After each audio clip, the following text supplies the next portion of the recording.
লালমনিরহাটে তিস্তা নদীর পানি কমলেও বিভিন্ন স্থানে দেখা দিয়েছে ভাঙন। ভাঙনের কবলে পড়েছে হাতীবান্ধার চর সিন্দুরনা, আদিতমারি, কালিমাটি ও সদর উপজেলার খুনিয়াগাছ ইউনিয়নের হরিণচড়া গ্রাম। গেল কয়েকদিনের ভাঙনে নদীগর্ভে বিলীন হয়েছে বহু ঘরবাড়ি, ফসলি জমি ও বিভিন্ন স্থাপনা।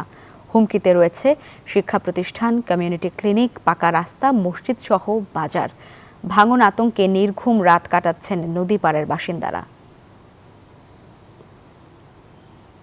ধন্যবাদ লাইবা। আপনি যেমনটি বলছেন যে গত তৃতীয় দফায় বন্যায় কিন্তু তিস্তা তীরবর্তী এলাকায় কিন্তু ব্যাপক ক্ষতি হয়েছে। এই ক্ষতিগ্রস্ত বেশিরভাগই কৃষক এবং পাশাপাশি কিন্তু নদীর পানি কমে যাওয়ায় কিন্তু ভাঙ্গন দেখাচ্ছে। এই ভাঙ্গনে কিন্তু লালমনিরহাট সদর, আদিতমারি, কালীগঞ্জ, হাতীবান্ধা এবং পাটগ্রাম উপজেলার দহগ্রাম আঙ্গুরপোতা এলাকায় কিন্তু ভাঙ্গন দেখা দিচ্ছে। ভাঙ্গন কবলে পড়ে হাজারো মানুষ কিন্তু পড়েছে। আমি যে স্থানে রয়েছি এটি হচ্ছে লালমনিরহাটের হাতীবান্ধা উপজেলার সিঙ্গিমারি এলাকায়, অর্থাৎ এই পানি নামা যাওয়ার সাথে সাথে কিন্তু ভাঙ্গন দেখা দিয়েছে। এই ভাঙ্গন কবলিত মানুষ কিন্তু অনেক কষ্টে আছে এবং বেশিরভাগই ফসলি জমি কিন্তু রোয়া আপন ক্ষেত কিন্তু নদীর গর্ভে বিলীন হয়েছে। পাশাপাশি শিক্ষা প্রতিষ্ঠান, কমিউনিটি ক্লিনিক সহ বিভিন্ন স্থাপনা হুমকির মুখে আছে এবং ইতিমধ্যে কিন্তু একটি গ্রামের প্রায় 20টি ঘর বাড়ি বিলীন হয়েছে। আমরা তিস্তা পাড়ের একজনের সাথে কথা বলতে চাই।